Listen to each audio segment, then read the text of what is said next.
Hello, this is Adam with DreamMade Productions. This video is made possible by the very kind donations of viewers like you. Thank you. If you are in a position to help this channel improve quality and grow, please visit my Patreon page at www.patreon.com/DreamMadeProductions, linked below. Final Fantasy 16.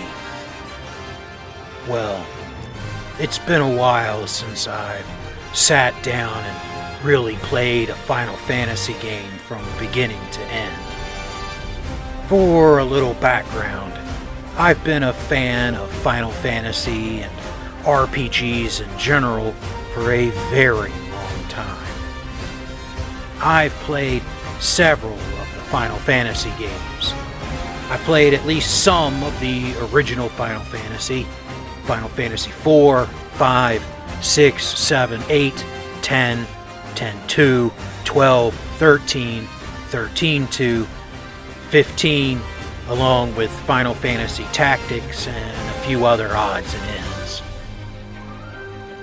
Of those, I have finished Final Fantasy 5, 6, 7, 8, 10, 10-2, 12, 13, and Tactics.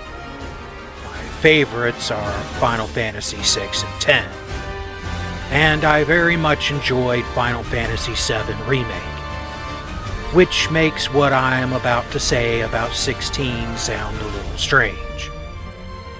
Let me open this with, I believe Final Fantasy 16 is a very fine game. The action is fluid and fun. The characters, well, can be very compelling, sometimes, when they feel like it, and the game runs beautifully on PS5 hardware, at least in my experience. The in-game models are very detailed, and do a lot to bring the characters to life. I could continue to heap praise on the story and world building. Final Fantasy has a lot going for it. There is just one problem. This is not a Final Fantasy game. Think of Final Fantasy 16 as Texas toast. It's a thick, filling game. If the butter on top are the RPG elements, well, someone maybe sprayed half a pump of the low-calorie spray butter, if that much. Don't get me wrong, it's not like someone burnt the toast, and the bread is really good. It's just that toast with maybe a tiny taste of something like butter on it. No whipped spread, no jelly, no honey, nor apple butter, just toast. Final Fantasy 16 has the same basic system as Final Fantasy 1 for equipment. At several points in the game, you will craft a new sword or piece of armor. Most of the time, it doesn't matter. There are only a few pieces of gear that you will actually equip, because most of the gear you get is not better than what you already have. In addition, what makes the gear, weapons, and armor better is that numbers go up. No quirks, no trade-offs to speak of, just numbers go up. Aside from numbers go up, the look of your sword changes, slightly. Clive's outfit is not changed at all, at least not that I can tell, from your armor choices, which are, of course, just HP and armor go up. I can remember maybe 3 pieces of armor where you could choose slightly higher armor or slightly higher HP, but for the most part, they both go up being better, or not, than what you have on now. Character customization is restricted to what abilities you choose to research and what accessories you choose to equip. The accessories allow very, very little change. Which ability do you want your cooldown reduced by a second or two? Or would you prefer a very slight bump in your armor or XP or HP. Easy mode is just some accessories you can start the game with that more or less play the game for you. You may have noticed that I haven't mentioned any of your party's customization. Well, that's because you don't really have a party. Not in the traditional Final Fantasy sense, anyway. Through a good chunk of the game, you will have characters join you in battle, but you can't play as them, and you can't really control any of them except some very basic commands to your doggo. Side note, I'm a cat person, but Torgal won me over by the end. I would go into more about combat and boss fights in particular. There were some pretty awesome fights, but these seemed rare.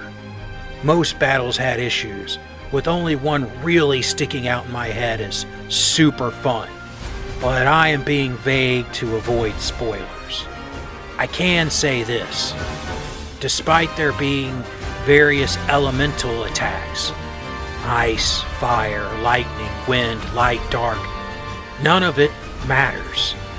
Everyone knows casting a fire spell on a bomb will not end well for you, except in this game. Damage is just damage. Giant monster crawls out of lava, go ahead and hit it with fire, it will take damage. Bringing up all this, you may think I did not like the game. It's more that I was expecting something completely different. Sure, the story is good, and many of the Final Fantasy elements are there. Crystals, summons, chocobos. But there is just something off. The game is just not what the name and visuals suggest. It's kind of like getting something different than what is advertised on the tin.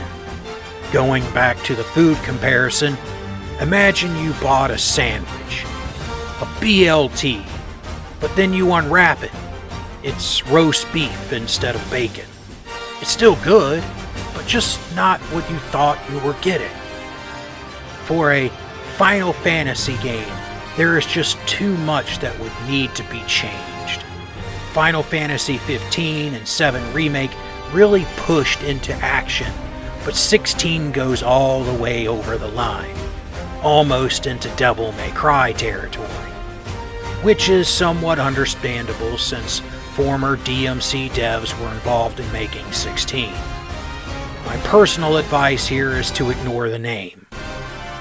Instead of Forspoken, this game should have been the Square Action Game release. Had they called this game Burning Vengeance or something similar, I think it would have worked far better than Final Fantasy 16. With all the Final Fantasy references, it could have been a spin-off, Final Fantasy Vengeance. Go into Final Fantasy 16 expecting a fairly solid, if a little easy, DMC type experience and you won't be disappointed. Just ignore the name and enjoy the characters and action set pieces. Clive's adventure is more than worth it. However, if you are expecting a team-based RPG cinematic experience, let alone a turn-based one, Final Fantasy XVI is just not going to fit in with its SNES, PlayStation, and PS2 ancestors. Not bad by any means, just not what you ordered. Let me know below if you agree or how wrong I am. Thank you for giving me the chance to entertain you, and as always, I hope you enjoy the battle reps that are to come.